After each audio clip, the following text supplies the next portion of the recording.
Okay, we should be live, I think. All right, I'll call this meeting to order. This is the committee meeting of our portion of the meeting. We'll start with the curriculum and policy and discuss regarding the board basket for Star Foundation bingo event. Yeah, so I think last year the board had collected contributions and I think maybe someone from the Star Foundation put something together on your behalf. And the question was, does the board want to do something similar? That bingo event's coming up here October, 10th or 11th? 11th would actually be the day. So, wanted you to have the opportunity to have a conversation about it. They're willing to assemble it again? I think so, that really wasn't part of the conversation, but I think if we did something similar, they'd be just fine with that. Yeah. Because I think last year, didn't we all just contribute money? Yeah. Okay, I'm in. Yeah, sure. Cool, so what you can do is whenever you want to provide your contribution, I'll throw it in an envelope and I'll make sure the foundation gets it. So we should get it to the district office, or we should bring it to the next meeting, or how do you want to manage that? Either way, so I think you'd be fine until the first meeting in September, but if you're swinging by and you want to drop it off before that, feel free. And if they know we're gonna contribute, they'll start getting some ideas and stuff, so. But they won't have a dollar involved. Right. Okay. All right, we'll move on to the New York, Washington DC trip for 2027.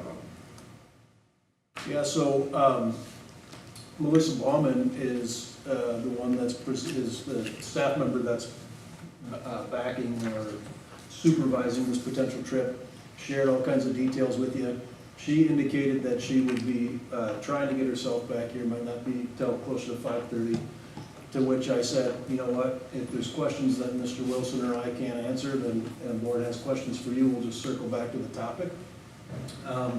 But generally, as the itinerary and all the supporting documentation that was shared with you shows, it's a trip for high school kids to Washington, well, juniors and seniors, I believe, to Washington DC and New York, and it would be in 26 that it transpires, I believe. That seems like a lot in a trip. 6 days. But I'm assuming that they have done this before. See both those cities and. Yeah, well, she's working with an entity that Right. specializes in educational tours, so. Perhaps it's a lot for us when we take our families, but if they're specifically highlighting educational value, They know what perhaps they're they doing. grab their key takeaways. Yeah, you're right, I couldn't do either city in 6 days, much less one. I don't know what they want. We are of a certain age at this point. Anybody have any other questions? Assuming, they'll be saying things like fundraiser type stuff, opportunities for those that maybe can't afford it to be able to get the price down And I'm gonna check that, it's summer of 27, so Yeah. you're talking almost 2 years out. And yes, to answer your question. Did it specify, I don't recall seeing if it was transported by bus to there, or if they're responsible to buy flight. I don't remember seeing that. I believe the package includes the flight. Okay, so it was fine. That was the impression that I got too, but But we can, you're right, the language just says round trip. Yeah, so I didn't It doesn't know, say- and they're on It a typically is. bus when they get there, so I didn't know if it's like a coach bus. Right. I know like when Rotary does a trip with their students, they take a bus, so. That would make your 6 days. yeah, that would be a long bus ride. Yeah, So no the- kidding. The itinerary doesn't include the travel. It just says like you're arriving on day 1 and then you're departing on day 6. Okay. So if the trip is longer, We can verify that when Melissa gets here. And then if it's summer of 27, is that this year's freshmen and sophomores, or this year's sophomore and juniors? Is it the ones that just finished senior year and just finished junior year? Freshmen and sophomores currently, right? Isn't that Freshmen freshmen and sophomore will be Yeah, finishing. because their next year, sophomore no, this year's 25, 20, no, that would be next year. It's a 26, summer. 27, if it's the summer of So 27. sophomore, junior. Sophomore, Yeah. junior, so just finishing their senior, Right. junior years. Yep. Yeah, and when Ms. Bauman brought this up of starting to do an annual trip, one thing we had talked about was to make sure that we avoid the music trip year, which is, every few years they do that. So the kids have that opportunity once in high school too, so to make sure there's not a competition between the two. And essentially what that will do is make an opportunity every year throughout their high school years, one of them being a music year.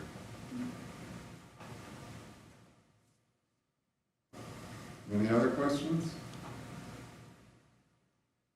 Hearing none, we can move on to the potential wrestling space lease. I had Craig provide some information on the stats, basically the numbers of kids and different things like that that are,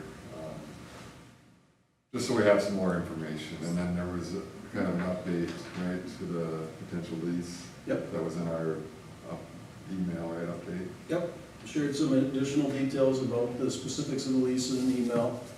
You'll probably already realize it's down for discussion tonight, because if the response is, no, we're not interested, then there's no action. If the response is, yes, we are, then I'm going to request a formal lease, and then you would act on that actual lease. Now, I don't anticipate it changing to any significant degree, but keep in mind what we've had so far is just a draft to start the conversation. A couple of questions that were raised in the interim that I think are worth going through again, or for the first time, whatever the case may be. One of them being having it basically contiguous with Trap Rock Brewery.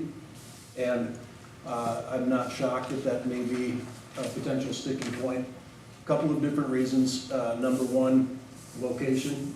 Number two, we did talk with the owners of the building about having that be a sequestered entrance, and I believe that that was discussed at the last meeting, but I want to make that abundantly clear.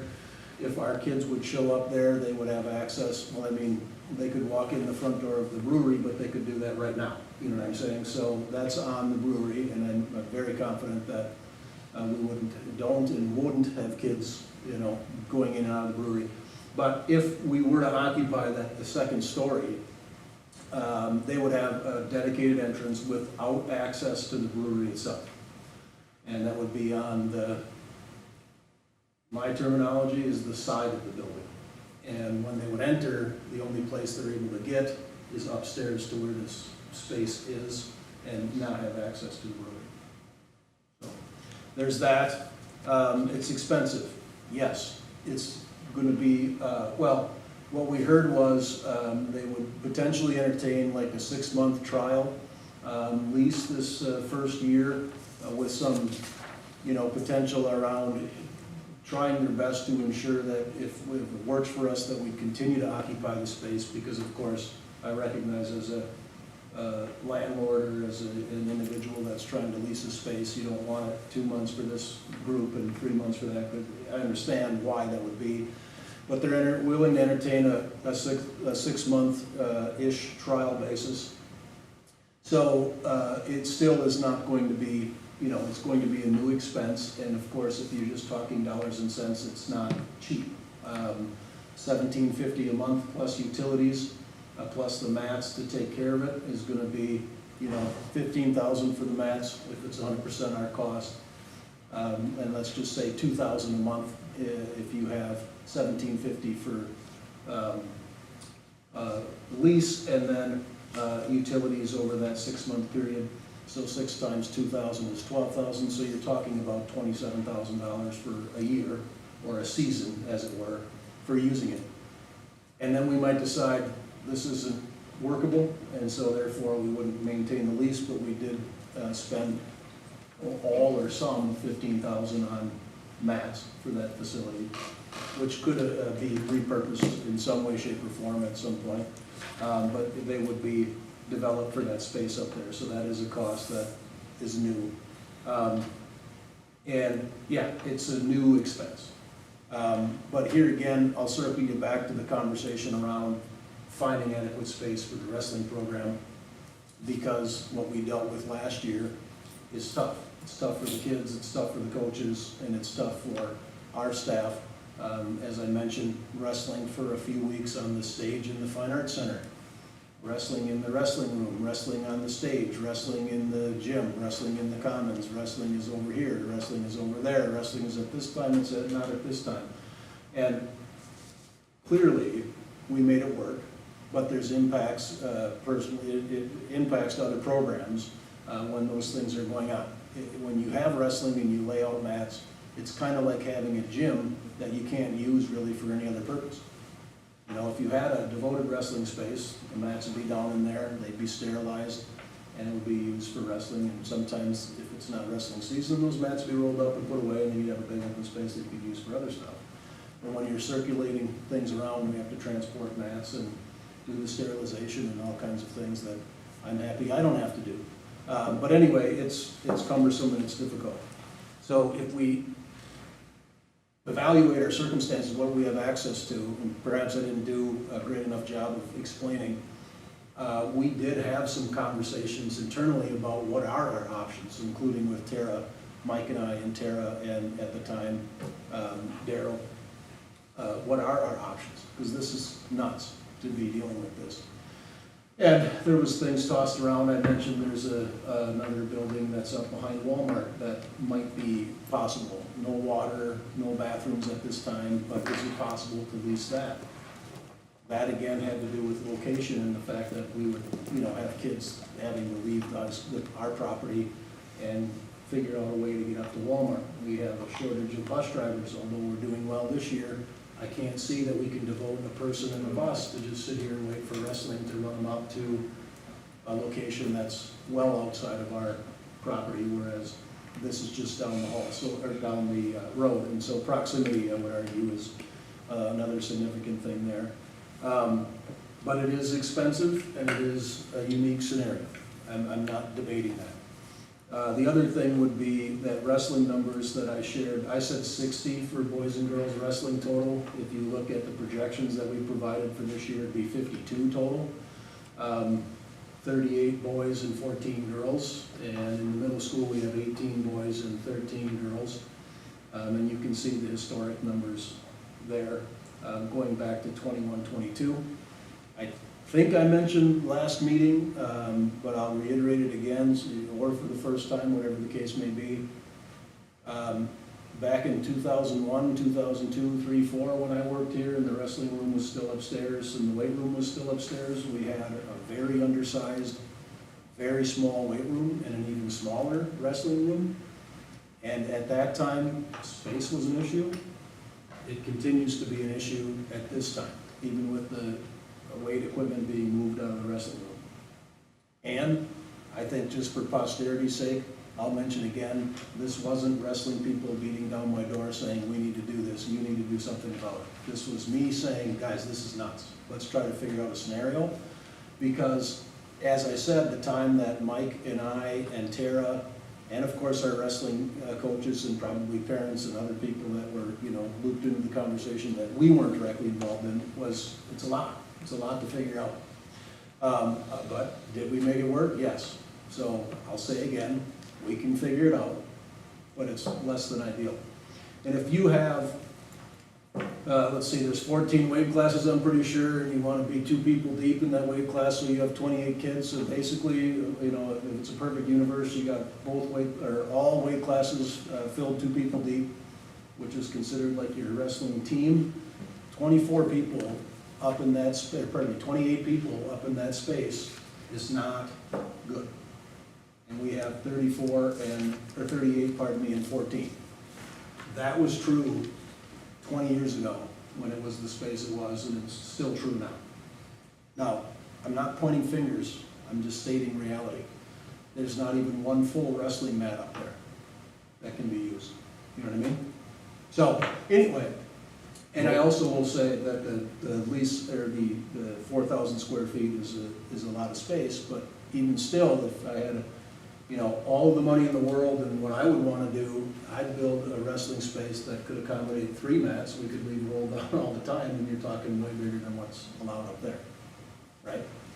So it's an intermediary or a stopgap for us to work our way through some of the larger numbers, which admittedly could decrease, but youth numbers are not included here. Youth numbers are incredibly high as well.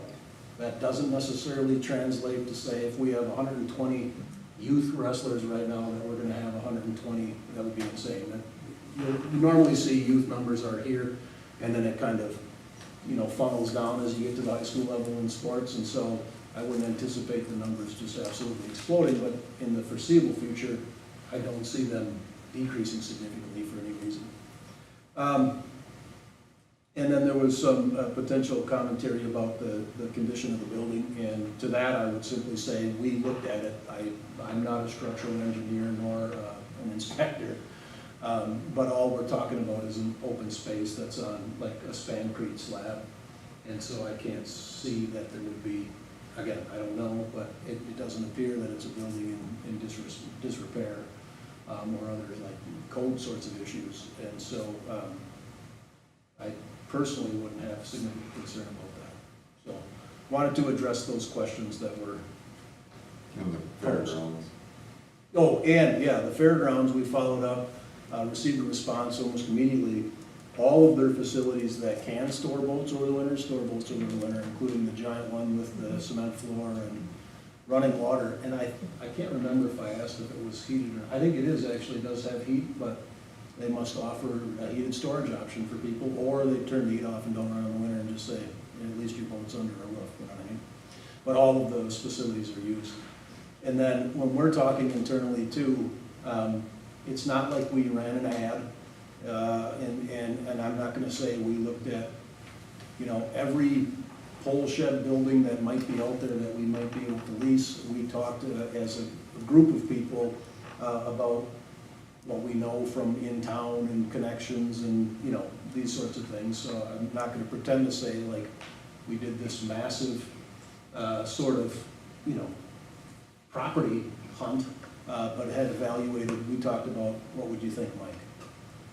4 or 5 different options, and then the responses were all about location and whether or not, what kind of work would need to be done to get it to be a functional space, access to water, access to restroom facilities, proximity to the school, have those conversations. So, and the conversation with Maureen and Joel Yunker, I'm trying to think of where I was when that transpired, but it was more like, hey, I heard you might be looking for some space for wrestling. And I said, yeah, well, we have a building. I didn't even know it was their building, to be honest with you. And that's what really kicked it off and even made it a reasonable potential, so. Were you gonna say something, Brent? I apologize. Yeah, no, I don't know where I that. talked too much, that's our thing. Oh, yeah, that's not fair. Well, that, but there was something else too. Well, NEI, did you happen to talk to the guy that bought that old building? I did not. I've heard that they want more money than the Yonkers want, but for smaller space or whatever. Maybe per square footage it would be, And how far away is NEI? it's great. It's over here. No, but it's Yeah, half I a was block away, but Do you know Mike? No, okay.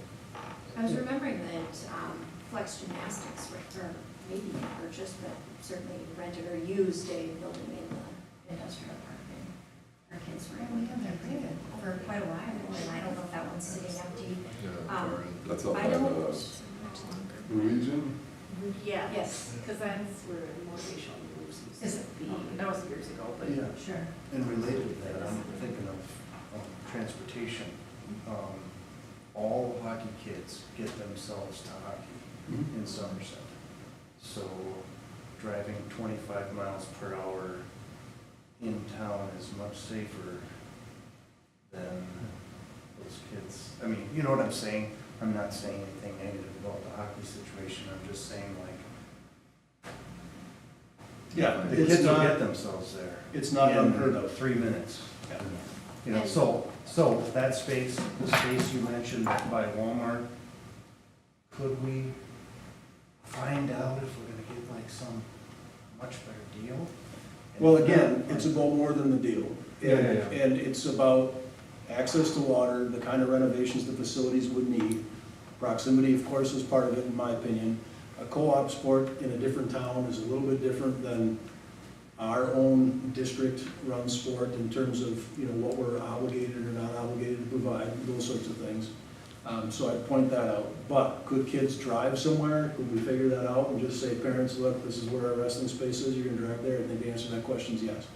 But our ability to check the box for, again, restroom facilities, access to water, the condition of the building, that sort of thing, that's, in my opinion, gonna be more of a heavier lift than it is, can we find an open space somewhere? Does the Full shed space, wise. does the space fully solve our issue, or does it only partially solve it and we still have to find additional space for someone else to be able to wrestle somewhere? Does it fully solve it, like everybody has a place to practice? They'd still have to do some finagling from what Joe has said. It's not as though all of the kids, boys and girls, are just gonna go up to that space and practice there and everything's good.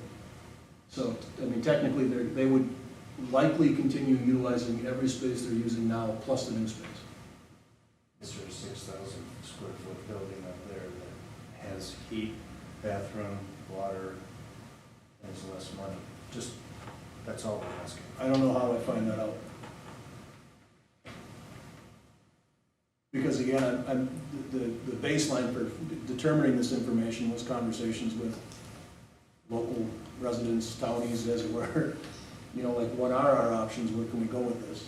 So, I mean, I understand there's a huge need for it, and I think we have to solve for that. I just wonder, what is our, like, long-term strategy to make sure that we have something sustainable that's, you know, reasonable cost?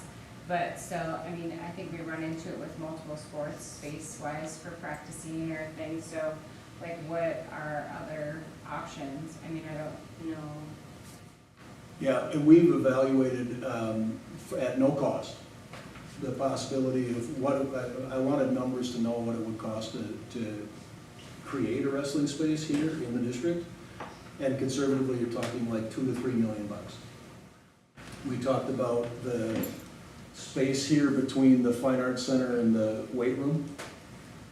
You have to go back a ways into that hill, so you would have to landscape the hill that's on this side of the school, and that would have to be dug out and retaining wall. So that cost is around $3 million. We talked about knocking the back wall off of the stage of the elementary school. That option would be around 1.5 to 2 million. The numbers that I'm being provided were around $400 and some dollars per square foot for open space. So you can do the math. It's crazy. The construction costs are super expensive. We talked about a pole shed solution. You know, build our own pole shed and run water and sewer and those sorts of things. Clearly, we didn't run the numbers on doing that, but you're still talking about, number one, finding a space to put it. And then the construction and the outlay of the facility. I'm guessing you're talking probably $1 million plus, conservatively. And then we also said, well, what about purchasing a building? Like, you know, maybe Trap Rock Brewery moves out of that building, would that be for sale? And could we purchase, you know what I'm saying? So there's been scenarios that are discussed, none in the short term that actually would rectify the issue in terms of putting something together. I don't agree, or don't disagree with you at all, Don. That's been the backbone of our conversation since this started. It is fine, we can lease a facility, but also we don't want to do that for perpetuity. That's crazy. You know what I mean? I'm sure it's not ideal to add like another like school facility, but do we leverage the Dresser Elementary School gymnasium for anything? No, we've used it for some sports, but the problem with wrestling is you have to lay down the mats every night and you have to have mats. Yeah, I'm just Yeah. asking for anything. We have used them for sports in the past, but transportation becomes a problem, and it's a really inadequate gym. It's really tiny, and so most sports couldn't do much in Other there. than Betty Ball struggled in there. Yeah. Yeah, we've had little kid practices in there throughout the years. That's Some dance, the dance team This has gone fall. up there. I think long-term, if you were considering the knocking out the stage wall, backstage wall of the elementary, perhaps building a pole-style building behind that wall instead might be a long-term, more affordable option. That's the cheapest option, facilities-wise, that I've seen. that's been laid out, yeah. And I wonder if there's anything for sale or rent up in the industrial park down the road. I mean, maybe this is our stopgap until we can long-term sell it. Yeah, and that's what it became. I mean, it was clear to me that we're not going to lay $1 million to get something done here, but what do we do while we can further develop that plan in the relatively short term? Long-term, can we consider Fund 81 for a structure for that, or no? That may take some thinking, let's not commit ourselves to. Well, send out there, but I can guarantee that you probably could, but for only a certain portion. sure. And that would be, so like our youth program is considered community ed, that would be Fund 80 eligible. But you have to have documentation that supports the use. And shooting from the hip, what I'd say is maybe 10% of the cost you might be able to pull from Fund 80. Because again, it's gonna be based on, and in order to calculate this, they actually, auditors and the state expects you to gather data and support your decision-making over time with how the facility is used. So it's very similar to coding some custodial services to Fund 50, food service, for example. That can't just be, well, this custodian's Fund 50, because the question is asked, well, they clean nowhere else in the school, just the cafeteria and the kitchen? And you say, well, no, they go, oh, okay, well, then it's not Fund 50 eligible. So it's the same thing with Fund 80, and clearly there's gonna be a percentage that's gonna be used, but the bulk is gonna be our middle school and our high school programming. So that's where I'd say 10, maybe 20% on the high end. But yeah, and we would evaluate, of course, every potential funding source to minimize the impact to Fund 10. I mean, that's not a check we would simply write out of our general account, as it were. So, When you were talking numbers, what about custodial staff for the trap rock space if we lease it? Would you send somebody, would we have to hire more? Did the wrestling program take care of it? I would think that the wrestling program, for the majority of it, are gonna take care of it, yes, because there's very little, the coaches are meticulous with sterilizing and cleaning the space because they have to be, and laundering singlets and all of these things, but we do that here. So that same stuff would happen there. And when I say like it's an open space, I mean like, think of about this, but 4,000 square feet and a couple of restrooms on one end. So somebody's That's- gonna be cleaning the bathrooms, somebody's gonna be hauling the singlets over, but Yes, the rest of it, the sterilization and stuff is something the rest of the program is taking care of. Correct. Now, we would anticipate that. correct. Yep. What are the number of years that you're thinking to help satisfy like the short term? Are we thinking 1, just to try it out? Are we thinking 2 to 3 years before we? So like, to help inform our decision making, tonight looking at Trap Rock or looking at, the Fine Arts Center worked fine this last season. How many years is the short term, would you say? So if let's pretend that we did a trial run and it worked out for 1 year, and we're like, yeah, we wanna do this. I would anticipate another, probably 3 to 5. Because again, if we're talking about $1 million+ construction initiative, we're likely talking about potentially asking voters a debt issue or a levy override referendum question, as there would be likely other things incorporated into that, not just, a wrestling space. There would likely be other facilities things at some point in the future we would incorporate into an overall ask. But yeah, I mean, frankly, I would love it if the problem was solved in a year, but it's not gonna be. And I think if we're being rational, you never know. Just like this conversation around this space, no one really knew that it was even available until some coattail conversations took place. And so, yeah, I mean, it's not ideal. It's just simply not ideal. And when I say a short-term solution, I don't mean just a couple of years. I mean probably 3 to 5 before we can definitively answer the question like, okay, this building is not for sale. Anything else that we look for is just not gonna fit the bill, or it's gonna be such an investment, you know what I mean? Because you don't know what you don't know. And then when things transpire, we have to evaluate at the time. I do know locally that those numbers that I asked to have calculated are going to be fairly accurate with the 1.5, $2, $3 million sort of project things. I mean, those are, they're not set in stone, but they're not, they were estimates provided by Kraus Anderson, the construction company that did the facility they were sitting in. So I know that they're fairly dialed in. I don't know if that's an answer. I think having said that, we can, as a board, say, you know, we want to give it this first season, no more than a 6-month lease, and then we'll have this conversation at the end of that season, see how it actually works. Yeah, so tonight we're not voting on it, but we can give Craig the direction to bring back a 6-month lease or whatever for next month. Yeah, I mean, generally, if the answer is no, we're not interested, then you won't see it again. If the answer is, sounds good, but let's do this 6-month trial, what I'll ask for is a lease that you, an official lease that might be modified only slightly after approval, after our discussion, but you would have that for approval come September. One of the other questions that was brought up last time was the Booster Club helping. Any idea on that? We haven't had any formal conversations about, look, if we have to spend 15 grand roughly on mats, how much is the Booster Club willing or able to contribute? No, none of those conversations have taken place. Because again, you know, we don't know that we're gonna do it necessarily.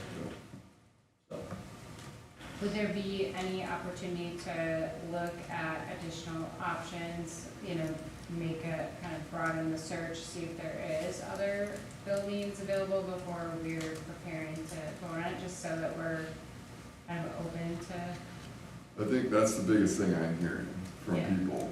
Even huge wrestling backers, they don't like the dollar amount. You know, that's, I was just talking to one on the way in here, it's like, you know, huge wrestling supporters, but they, you know, they don't like the dollar amount, so, Having said that, I hear Craig saying, how do we go about finding these spaces? right. The other thing I wonder that we haven't talked about, but someone brought up flex, but do they have, obviously they use like mats and things, do they use their facility every single day? Like, do they have an opportunity, like, is there any place that? They're different mats too. Okay. Yeah, they are different events, and they only, I mean, they'll host a birthday party occasionally on Sundays, but that's the only day they don't have classes. And when we also do that season, would be the same time too. Trying to think of all options or ideas. Yeah. that, Oh, yeah. You know, like, what No, can we- if we don't obviously it's brainstorm an it, issue, no. yeah, we need to figure it out. Is that the one between the dresser and hospital?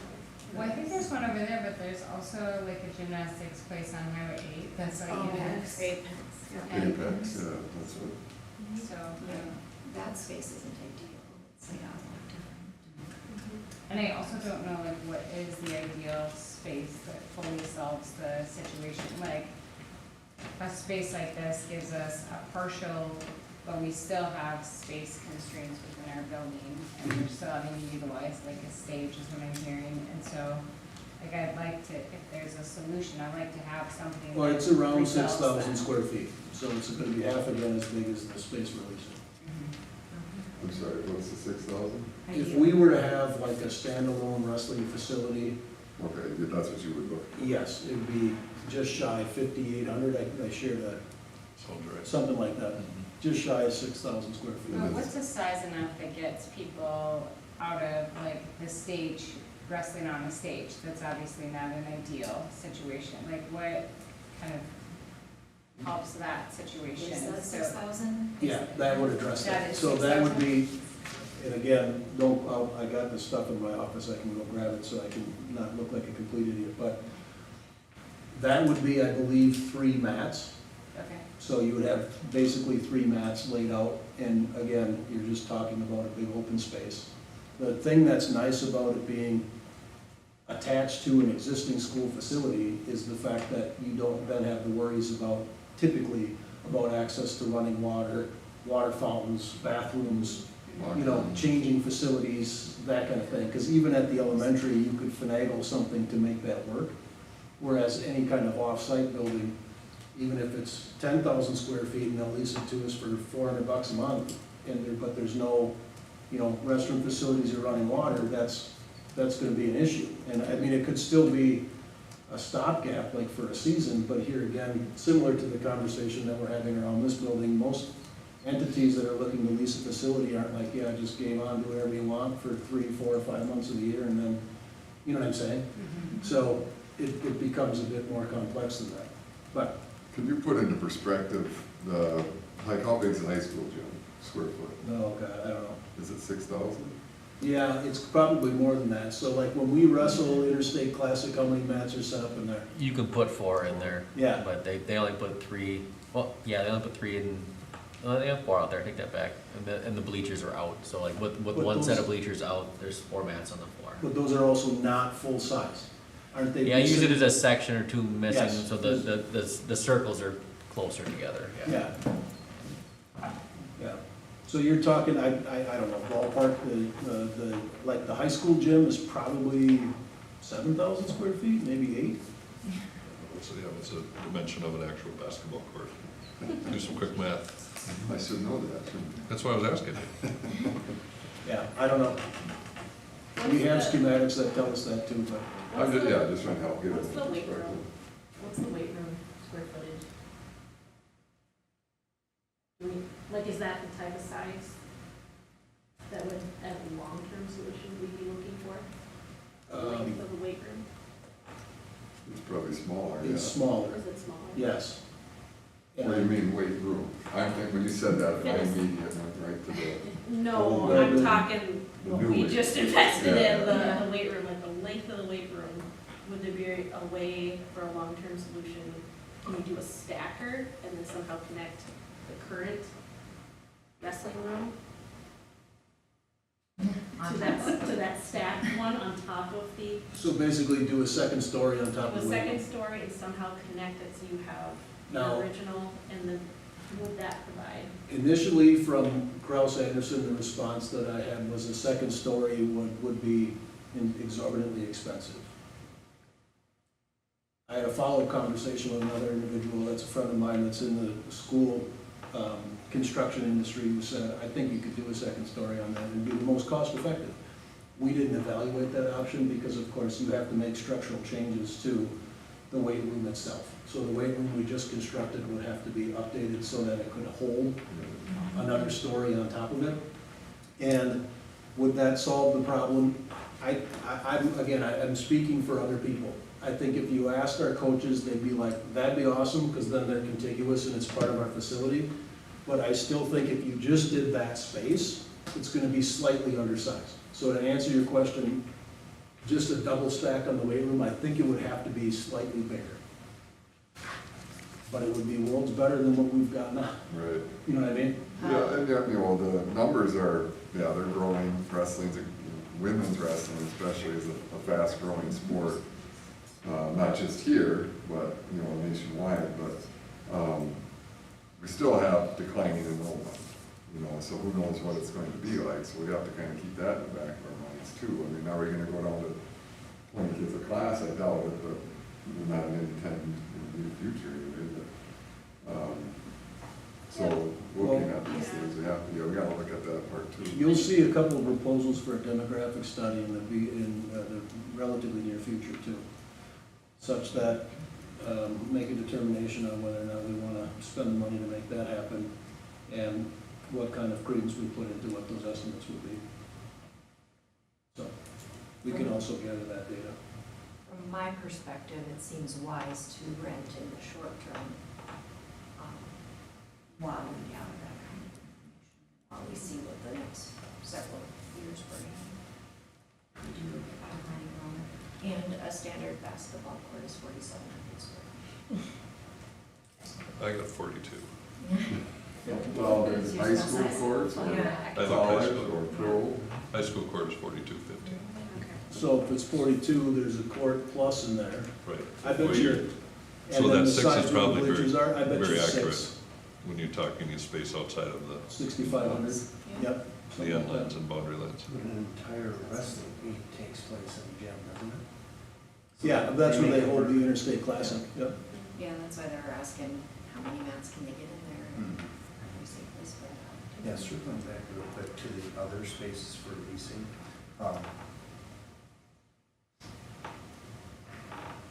know that the space works, right, but I just, can we ask Tara to make a few calls or someone else to, you mentioned Walmart, area space behind Walmart and stuff. I mean, instead of just saying like, we've got, we're gonna take 1750 without digging a little more. Well, Can we dig a little more? regardless, my intentions are to do my best to figure out NEI and figure out a mechanism by which we can try to get the word out to identify if there are other spaces and come back to you with that information. Cool. So I will do that between now and September for sure. Do realtors still handle rentals? Would it make any sense to talk to a commercial real estate person? That's who owns the NEI building. And they've owned, I think, every warehouse building in the industrial park at one point, probably. Okay. But, Do you have so, a yeah, contact? Do you have a contact, Brent? I don't have I mean, I can drive by there and see there's a sign out there, but I know a person that works for them, but I don't know his phone number. Okay. Eric Doolin is his name, but It's owned by it starts with a T, a realtor, though? it's a company, yeah, Okay, by a company. a realty company, yeah. Okay. Well, we'll see what we can figure out in that regard too. Yeah, maybe they have other properties that are leasing. I don't know, I mean, we'll just make some phone calls, talk to people.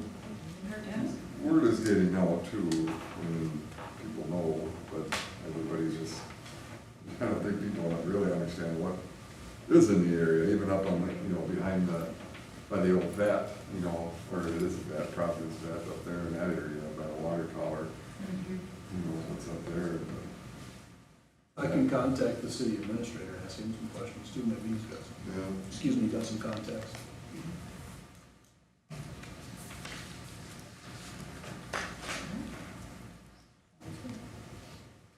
We good for now? Okay, when does the season start, like November? Yeah, mid-November.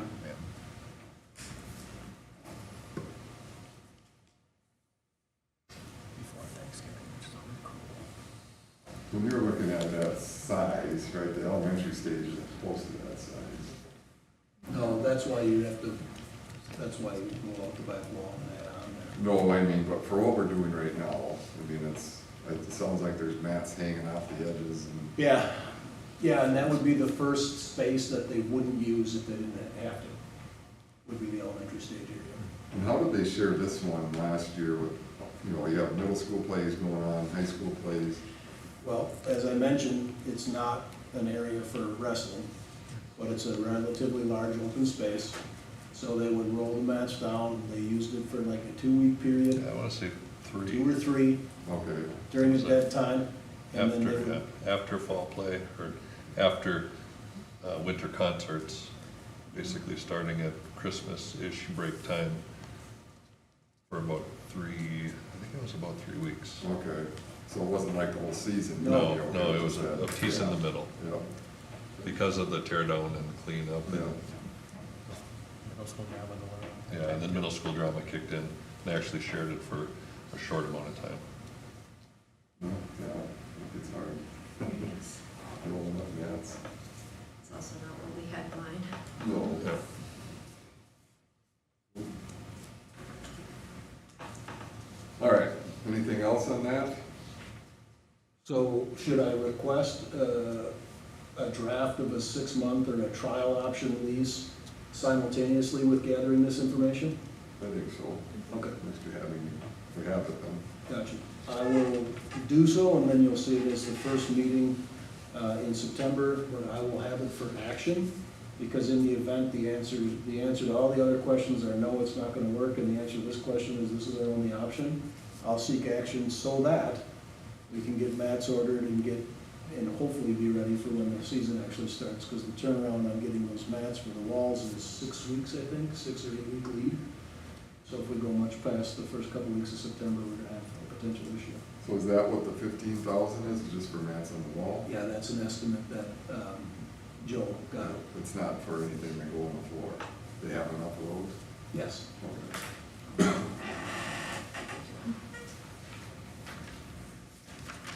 All right, anything else? All right, we'll move on to our board meeting. I'll call the board meeting. Can we circle back to the DC? Oh, yeah, I'm Yes. sorry. DC New Year? The main question that the board had, Melissa, was whether or not that includes a flight or is it a bus? It would be flights. Yes, yes, And that's included in the cost that was provided? yes, Okay. yes. So it's kind of like the international trips. It's the same company, but not the same company. So there's EF Educational Tours, and then there's EF America. So it's the same kind of parent company, but different because it's in the US. Now, this particular tour includes everything that the international tours do, including gratuity, including tips. So that's something the international tours, the kids have to come up with. So the only thing they would have to pay for outside, the things they would have to pay for outside of this cost would be lunches, souvenirs, and a passport. No, not even a passport, because they're not going to a different country.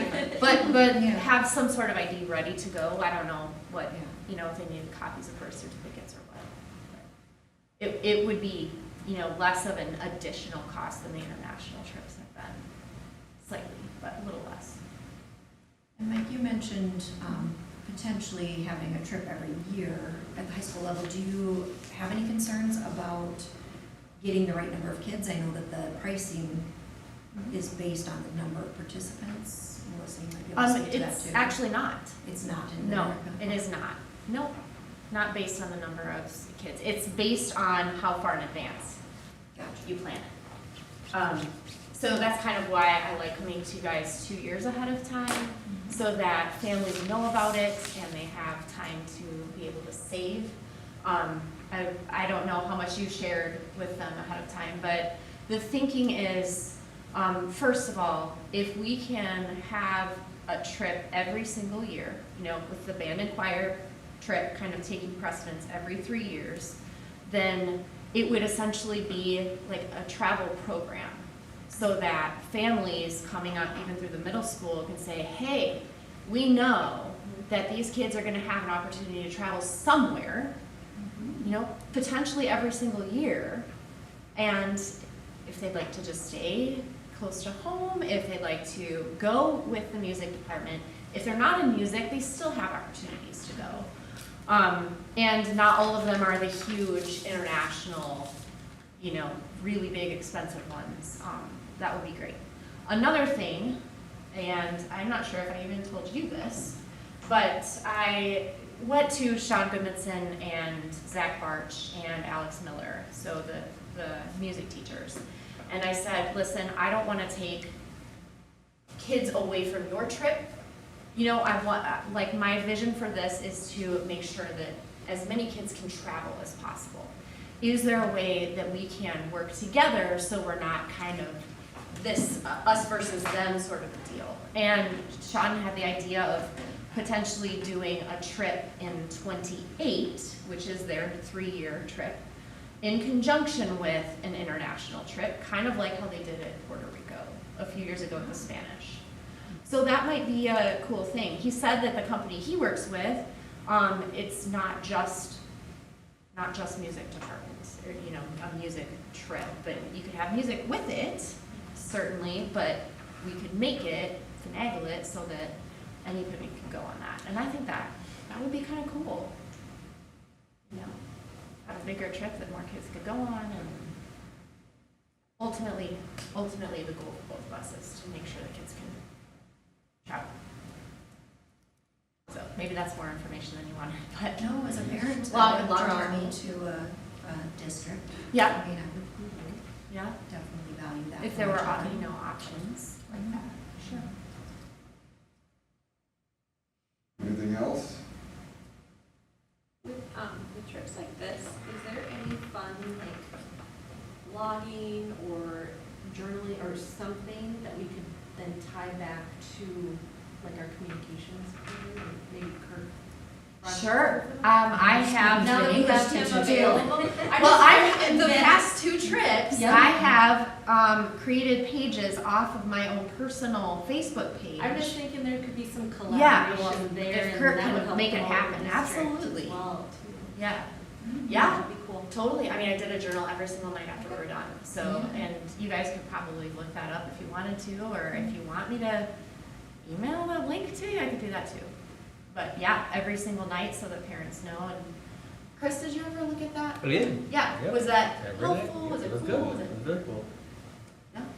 Absolutely. Well, everyone else was sleeping, I was typing away on my phone. Yeah. But, I don't know, the kids seem to like it too, and you can still access them, so go back and revisit the memories. Mhm. All right, anything else? Do we need a break before we get rolling? We good? All right, well, thank you. Thank you. Thanks, Thanks for considering. We'll call the meeting to order. We'll start with the pledge of allegiance. I pledge allegiance to the flag of the United States of America And to the republic for which it stands, one nation, under God, indivisible, with liberty and justice for all. Roll call. Matt Bryce. Here. Tashina Rager. Here. Don Milkey. Here. Ronnie Schuler. Here. Brett McCurdy. Here. All right, next we'll have the reading of the mission statement and the rules of the meeting by Tashina. The mission of the School District of St. Croix Falls is to provide a supportive, student-centered learning environment that cultivates character, fosters academic excellence, and embraces diversity. Board meeting rules. Focus on the mission vision statements of the district, come prepared, be respectful of others, and open, accepting of ideas, actively participate, avoid side conversations. Remember, board meetings are open forum. Thank you, Tashina. We'll move on to principal's comments. We'll start with the young ones. Ms. Platt? Oh, the youngins, Mrs. Blair, I like that. A little backwards, but okay. So, first I just want to say July and August this year were particularly wonderful because the collaboration between the 3 of us is the best collaboration I've ever had on a leadership team, and I'm very grateful for that. And that's the last nice thing I'm going to say to either of you for a long time. That's right. More than enough. Okay. The in-service days were super productive. We got ready for kids. We learned about AI. We used our new communication app, which is called Class Dojo. We learned strategies to help children self-regulate and how to use Freckle, an online tool to help students work at their own learning pace in English language arts and math. My leadership team took a look at the test data, and we developed a school-wide goal for supporting all learners to score in the significant growth category on the STAR math assessment. We're doing really, really well. Sometimes it's hard to come up with goals. So we decided in connection with the constant goal of helping each learner have the opportunity to grow 1 year's worth in 1 year's time, we would look at growth rather than resting on our laurels. The driver in service was so great. The team is thrilled. We worked on the department's mission statement and our plans to build our team and to continue to nurture the department. We have new drivers. Paul Gilbert is going to drive Route 19 for us. He's doing so great. Laura Kavanaugh and Lisa Thanig join us as part-time drivers driving a student to the Metro School for the Deaf in St. Paul. And you may have noticed we had another new driver who has already left, and guess who's back? Eric Magical. Eric Magical and Michelle Harvey are going to share a van route. The teacher night was great. We had an information fair with tables from Scouting, 4-H, RCU, Polk County Social Services, River Valley Hockey, Public Libraries, St. Croix Royalty, Food Services, Family Checkup, and we had Deb for transportation, and we had a big turnout.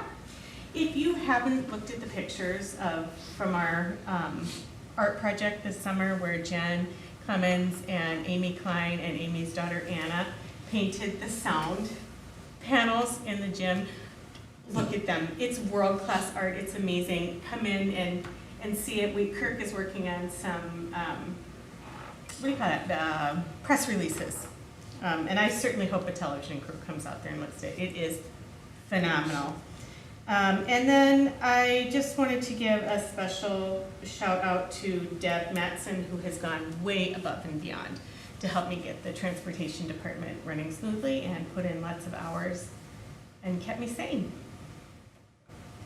Very good, thank you. Mr. Wallace? All right.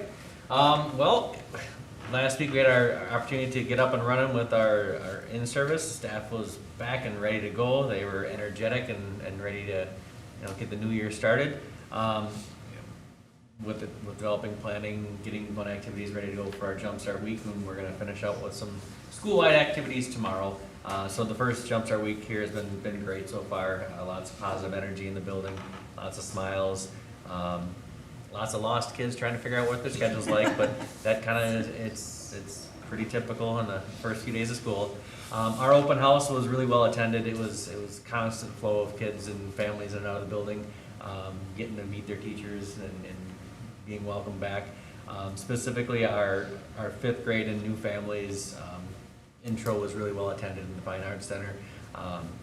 Really good turnout there, both with the kids and as well as the parents there. We have new staff members in the middle school that were recent hires here for our special education paras. Brandon Ducharme, Crystal Zabel, and Don Fraze all bring different experiences to our middle school, and they've hit the ground running with our students, and they're bringing lots of great energy to our building for a fully funded special education department, which is great to start the school year with. So, for all these staff, I should say. Yeah, the play staff, my mistake, misspoke there. And also, to start the school year out, we welcome Renee Leckman, who is gonna bring lots of experience into our building as a long-term sub for math, and she's hit the ground running, and her experience from Unity has been really excellent for a long-term position for a sub, so. Very good, thank you. Mr. Wilson? Right on. So I will start out with the sharing the U.S. News and World Report recent release for ranking our high school. And I sent that link with you. Hopefully you guys were able to take a peek at that. Really cool with what they do, and I'll just share this quickly. They take what we do with our top, middle, and bottom level students. They look at all of that. So they look at struggling special ed students. They look at free and reduced lunch students. They're looking at AP scores. They're looking at everything in ranking schools. And when you look at that list for the state of Wisconsin, there are a handful of neighboring schools to the south of us that are somewhat similar demographics, but probably a little more well-off that we compare it with. And the closest school in our part of the North Conference is, I won't name names, but they're a ways down from us. So where we stand, little old St. Croix Falls, comparatively northwestern Wisconsin, is absolutely amazing, and we have been year after year after year. Our PLC group, our PLC leader group, dug into our ACT scores and pre-ACT scores and looked at all of that, and we've really, really, truly discovered that we're serving all of our kids, and a lot of districts can't say that, and we're getting the praise for it. So really cool award, really, or recognition, I should say. Last week, as these two have said, busy week, staff back, a lot going on. Open house was very well attended. It's kind of fun to see some of those kids that always tell you, oh, I hate going to school, and they're the first ones walking in an open house with a smile on their face, so kind of question their hatred of them. I think they actually love us.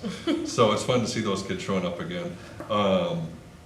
Let's see, I'm going chronologically here. Tuesday of last week, Mr. Chalberg, as you guys are aware, informed me that he was resigning and going into a different profession, so it was scramble mode at that point. I cast a web as far as I could, reaching out to UW Stout, Northwoods Tech, the entire CISA region, all sorts of people that I know in the business. And we had a couple different leads on a few different people, but we were very fortunate to have a retired Chisago Lakes tech ed teacher stepping in. His name is Mike Sandell. 30 years experience teaching, and he's retired. He's going to come back and help us out for first semester. So I went from Tuesday being shocked and nervous to Friday. I spent an hour and a half with him Friday morning touring and walking around and talking about everything, and he said, you know what, I'm going to do this. And so I went from Tuesday to Friday from fear to, relief and actually excitement, because this guy knows his stuff. So we're very fortunate to continue our tech ed classes and programming. That job is posted full-time, and we'll be looking at, as the applications come in, to hopefully pull in a quality applicant for the second semester of this year. So feeling good about how that's transitioning. Let's see what else. This week, first day was freshmen only. So, you know, we've done that for a handful of years, and every year we do that. It's more and more rewarding and more just proof that it's the right thing to do. Our freshmen are coming in, most of them are scared. I mean, they're nervous, they're excited, but they're all really scared too, because all of a sudden they're walking into the big kids' school. And so our freshman PLC, led by Corey Schmidt, pulled together a day of activity for them, starting off here and getting the Chromebooks. And actually, Ms. Bauman led about a 40-minute session in the Fine Arts Center on how to be a good high school student with the Chromebooks on their lap, teaching them how to use Google Drive and creating folders for high school now and archiving their middle school things. And it was a great setup. And the kids were, you know, sitting in the Fine Arts Center with the laptops on their lap, they were pounding away, and they had questions, and they were engaged, and, you know, 4 or 5 kids would raise their hand, oh, slow down, what was that again? They were super interested in learning these things on their very first day, when, you know, they're more concerned usually about seeing their friends and what they're wearing. But that went really well.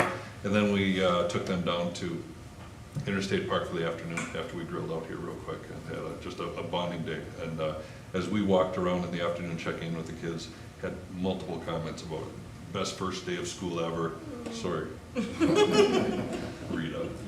And best first day ever, and it was great, and we, you know, can't wait to be back. It was a really positive way to start the school year. So that jumpstart day for a freshman is worth its weight. There's no doubt about it.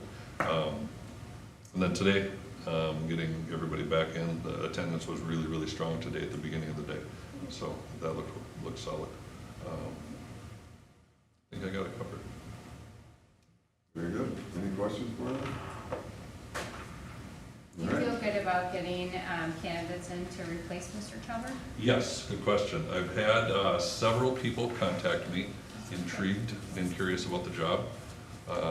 One application was submitted here a day ago, so, and looks positive. I know of 2 other people who have strong interest. So I think we're going to have some good options. Good, that's wonderful. Oh, and also UW Stout currently has 4 of their senior students in student teaching right now that will be available second semester. That's good. So I've been in contact with them too. Nice. Very We good. love that, reaching out to our colleges to recruit. Yes. All right, Mr. Brown.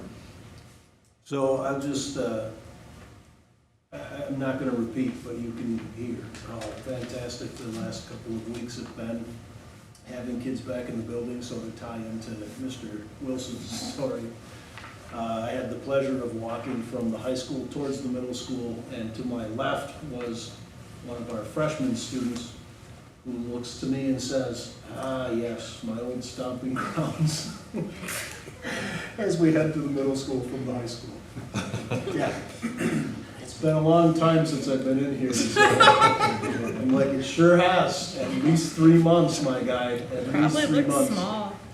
Of course, he was kidding, but that's the stuff that I love. The kids come back, it's just hilarious. The elementary school is of course, just wild and fun, and all of our buildings are. And so, and the staff, I'm telling you, so Rita opened with the perfect comment, then you heard all of the things, and that's it. I mean, I don't know what else you would say to add to that. It's phenomenal. I will say that I have 2 things. The one thing would be that these concerns around operating a school district with, you know, a couple hundred employees and 1,000+ students that cause anxiety for people, or operating a building. At least you know in the backdrop, I've never had a circumstance arise since I started here where I thought, what the hell are we gonna do? I've thought to myself, we'll figure it out. And that's ultimately what has transpired, and you heard some of the stories just with the trials and tribulations of starting this year, and it's a great spot to be in. And I'm not gonna say it's perfect, but we worked through some pretty complex stuff as a group, and it's fantastic to be part of that team. The other thing that I will mention is the folks at Silverbrook Coffee, Filkins Concrete, and Oh, something services, and I am so sorry that I'm not remembering. It's out on our social media, and we did a press release. And if we get the name, I'll make sure to plug them too. I think Chris is looking right now. Did a school supply drive and had dropped off like a pickup plus a a pickup truck plus a car full of various school supplies. And now when you're thinking, oh, well, that's nice, probably some notebooks and folders, yes, lots, and highlighters, glue, colored pencils, markers, crayons, scissors, earbuds, Post-it notes. It was insane. So what ended up happening is that Filkins Concrete and the other entity got into a Superior Services. Superior Services, thank you, and I apologize deeply for not remembering that. Superior Services and Filkins got into kind of a battle apparently, and turned it into a crazy donation that came in. So it's on social media, and we did a press release for it, so hopefully a couple of local media outlets will pick it up and at least have a conversation about it, because it was super cool. And we always have parents, community members, businesses dropping off things for kids to use. And of course, the response always is, look, we'll get it in kids' hands as soon as we can, but we'll also hang on to it because there'll be a need in the future. So it's awesome to see that kind of community support and gratitude. And the folks that were dropping the stuff off spoke about the idea that they are really keen on assisting and supporting public education, because they recognize that not all of our kids come with all of the stuff that they may need because families don't have the capability. And I think that's true now more than ever, when things are wildly more expensive than they were just a few years ago. It makes it super tough when you're spending $700, $800, $900 per kid to do a come back to school thing is insane. So we have that ability to take a little bit of that off. That's the number, not just college kids. Wow. That was a national I took average. my kids to the family pathways. It was like $10. The national average was something like $700 or $800. Oh my God. Yeah, It's insane. that's nuts. Orkin orthopedics, or orthodontics, it says orthopedics, but I think it's orthodontics. Also dropped off a huge amount of supplies, and so did Midwest One Bank, by the way. Awesome. Thanks for letting us know. It is orthodontics, right? Yes. I'm gonna ask Kirk to fix I think it's Fortune and Origin. Yeah. Oh, well, that is how it's spelled, Orchin and Orchin. Yeah, You're thinking of pest control. Yeah, honestly, I must have been. Do all of our schools have closets? I think most of them do, that have other things that Yep. besides school supplies that are like personal needs. Is there a great need for donations? I know periodically people donate to those things, but how are the schools? Pretty like, good shape. Pretty We don't have room for more donations, so. Yeah, so that includes like clothing, backpacks, Feminine products. personal items, yeah, Mhm. deodorant, shampoo, toothpaste. Mhm. And how do kids know that's there for families? Typically, it's facilitated by the administrator or the counselor. Yeah. And of course, all of our staff members know about the access to that, so they're not uncomfortable or odd conversations. It's not that we approach kids and say, hey, do you need this stuff? It's more organically letting these things happen, or you hear through the grapevine, get some intel, and then take care of business that way. Yep. Very good. Thank you. All right, oops. Computer fell asleep. Oh, the board member, anybody attend any kind of training? We do have the fall one coming up in Rice Lake, October 14th or 15th, somewhere in that area. I can tell you because I put it in my calendar. It is It's a- October 15th, 6 PM. Layman Supper Club, I believe, and that is the WSB regional meeting. I'll be sending you intel on that and looking for interest, and we'll carpool up there here from the district. Yep, yeah, I just wanted to bring it up now, just start planting seeds. Yep. It's usually a good time. They have, Wayman's has a good meal, if that's what Grady needs to get you there. It's always good to eat. Quality time with Yes. colleagues. All right, we don't have any public here, no awards or presentations, so we'll move on to the consent agenda. So I'll take a motion to approve the consent agenda. I'll make that motion to approve the consent agenda. We have a motion by Don, Second. second by Matt. Any further discussion? All those in favor say aye. Aye. Opposed? Motion carries. Moving on to curriculum and policy, we had the early graduation request at the last meeting, right? Yep.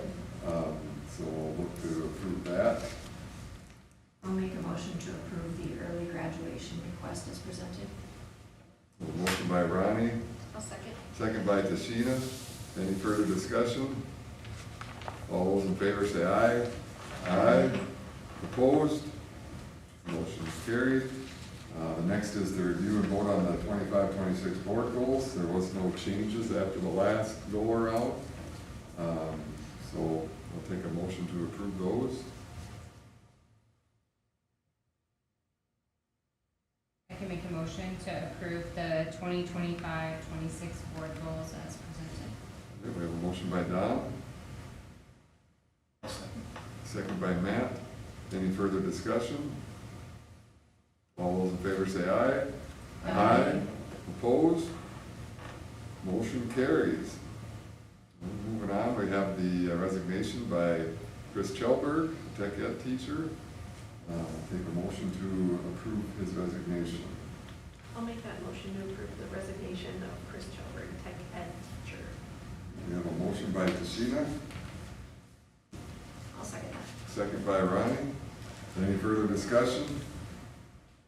All those in favor say aye. Aye. Opposed? That motion is carried. And we have the child care rate increase, which we talked about at the last meeting. Take a motion to approve that. And it was $10 now and $10 later. Correct. And we're approving both increases, correct? Yes. We have a motion by Matt, I'll second. second by Tashina. Do we need to roll call that, or is it? No. All those in favor say aye. Aye. Opposed? Motion carried. Any announcements? No. Upcoming events, we have the first official day, September 2nd. And we have our next committee board meeting, regular board meeting on September 10th. And then again on the 14th. I will say on the 10th, be looking to, I'll be getting you the board self-evaluation for our goals. And then if you haven't finished the superintendent eval, let's get that done, and then we'll discuss those two at that time. Assuming we have a light agenda. If it gets too long, we can. We'll schedule it and punt if we need to. Yeah, yep. All right, Tashina, you want to discuss the rules of the meeting? Yep, board meeting rules, we focused on the mission, vision statements of the districts, we be prepared, we were respectful of others and open accepting of ideas, we actively participated, avoided side conversations, and all remembered that board meetings are open forum. All right, thank you. There's no closed session, so we're just looking to adjourn. I'll make a motion. We have a motion by Don, I'll second. second by Ronnie. All those in favor say aye. Aye. Opposed? Motion carries. We are adjourned. Thank you. Thanks, everybody. Thank you.